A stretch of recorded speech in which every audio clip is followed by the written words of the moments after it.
तो कल हम वेवगाइड के बारे में पढ़ रहे थे, आज कंटिन्यू व्यू करना है। तो आज हम मोड्स ऑफ वेव प्रोपगेशन पढ़ेंगे।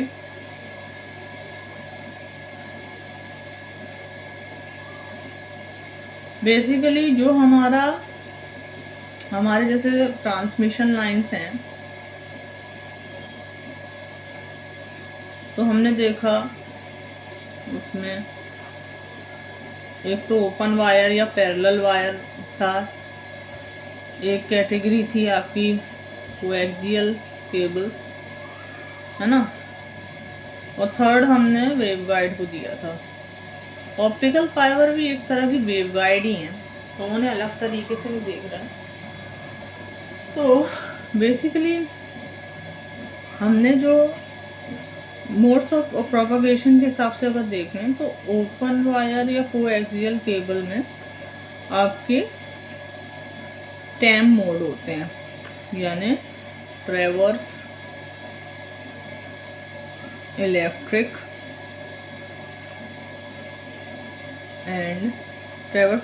एंड मैग्नेटिक बोले, या ट्रैवर्स इलेक्ट्रोमैग्नेटिक फील्ड होती है उसमें, ठीक है ना। और वेवगाइड में टैम मोड एग्जिस्ट नहीं करता है, मतलब electric and magnetic field traverse दोनों एक साथ नहीं होंगी। या तो आपका टीई मोड होगा, यानी ट्रैवर्स इलेक्ट्रिक मोड, या टीएम मोड होगा, यानी ट्रैवर्स मैग्नेटिक मोड। अब ये ट्रैवर्स का मतलब समझिए, ट्रैवर्स मतलब होता है परपेंडिकुलर। मतलब जब अगर जैसे कोई भी आपकी इलेक्ट्रोमैग्नेटिक वेव होती है तो उसमें दो कंपोनेंट होते हैं, इलेक्ट्रोमैग्नेटिक वेव। देखो माइक्रोवेव भी इलेक्ट्रोमैग्नेटिक वेव ही है। इलेक्ट्रोमैग्नेटिक वेव में टू कंपोनेंट्स होते हैं, इलेक्ट्रिक फील्ड और मैग्नेटिक फील्ड, ठीक है। अगर हम टैम की बात करें तो इलेक्ट्रिक फील्ड और मैग्नेटिक फील्ड दोनों म्यूचुअली परपेंडिकुलर होंगी, और वो दोनों also perpendicular to the direction of propagation होंगी। जैसे कि ये एक्स डायरेक्शन है, ठीक है, और ये है वाई डायरेक्शन,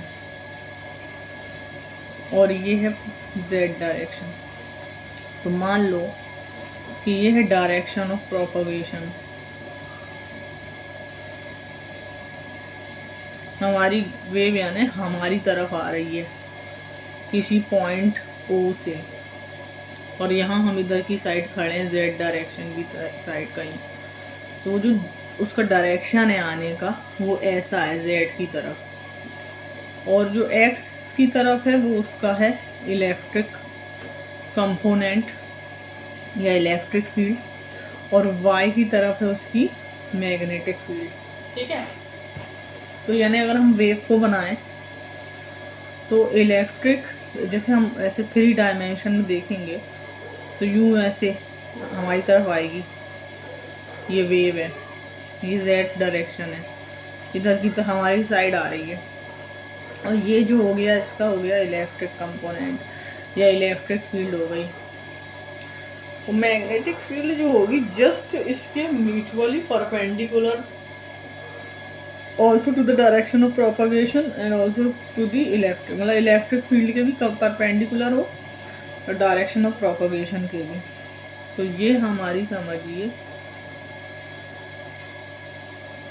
ये लेटी हुई जो है वो मैग्नेटिक फील्ड आ रही है, लेटी हुई ऐसी हॉरिजॉन्टल डायरेक्शन, मतलब perpendicular parallel to the direction horizontal direction.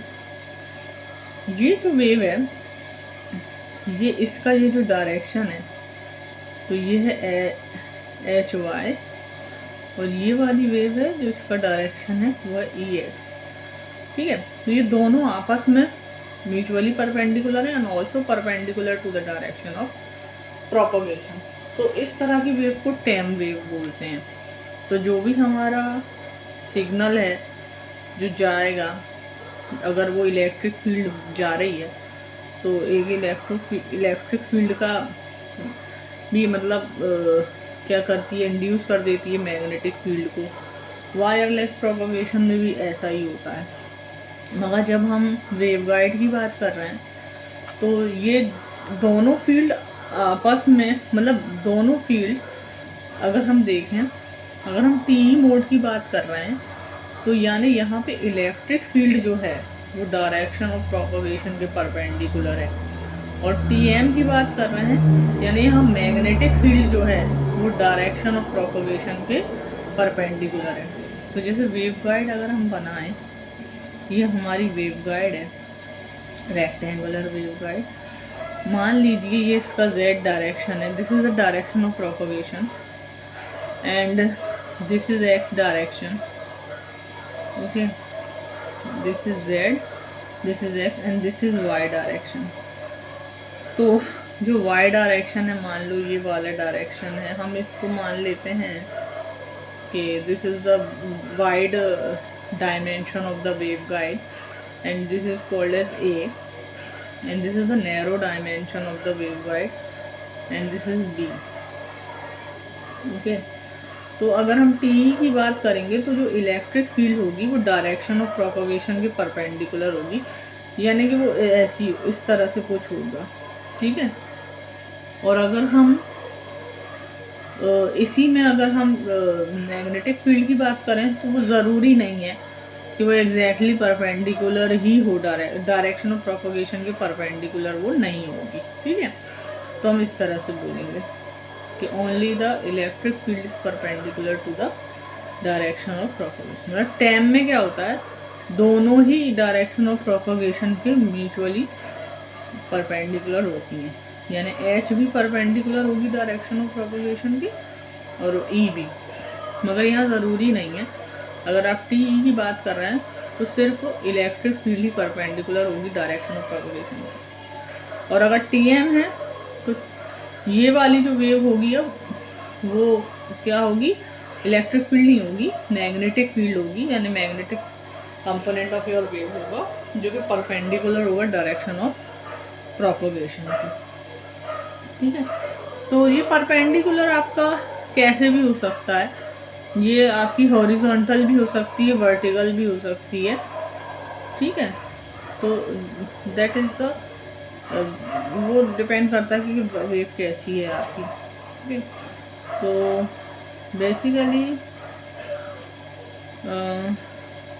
बात हम कर रहे थे, हम ज़्यादातर टीई मोड का ही देखेंगे, इलेक्ट्रिक जो कंपोनेंट है उसके बारे में बात करेंगे। तो इसमें टीई मोड अलग अलग टाइप के होते हैं, जैसे इनको डिनोट करने के लिए हमारा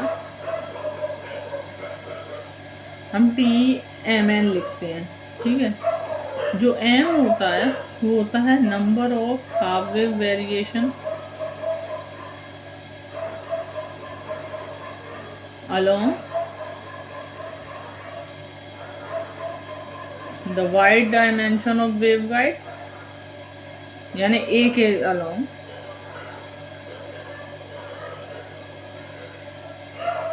और जो N होता है वो होता है number of half wave variation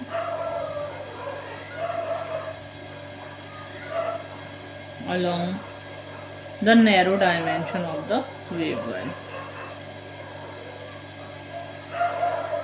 तो वहाँ तो मैंने ऐसी एक एग्जांपल दे दिया था बना के, मगर वो MN से डिसाइड होगा कि वेव का मतलब किस तरह से ओरिएंट हुई है वेव गाइड में, ठीक है। तो इसमें M की वैल्यू और N की वैल्यू कुछ भी हो सकती है 0 से इन्फिनिटी के बीच में, यानी M 1 2 3 0 1 2 3 4, N भी 0 1 2 3 4 5 ऐसे। मगर ऐसा नहीं है कि हम कितने भी वेरिएशन मतलब ला सकते हैं, हमारी एक लिमिट होती है, फ्रीक्वेंसी भी उसी से, कट ऑफ फ्रीक्वेंसी के हिसाब से ही और कट ऑफ वेवलेंथ जो है उसके हिसाब से ही हमारा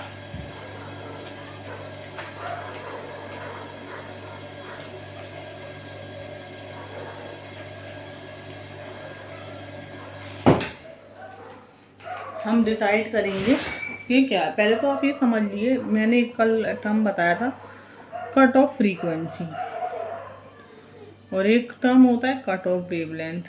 ठीक है, cut off frequency is the minimum frequency which can be easily propagated through the waveguide. Okay, and cutoff wavelength is the maximum wavelength which any kind of mode can allow in the waveguide. यानी एक maximum wavelength भी होगी, इससे ज़्यादा wavelength आप उससे propagate नहीं कर सकते।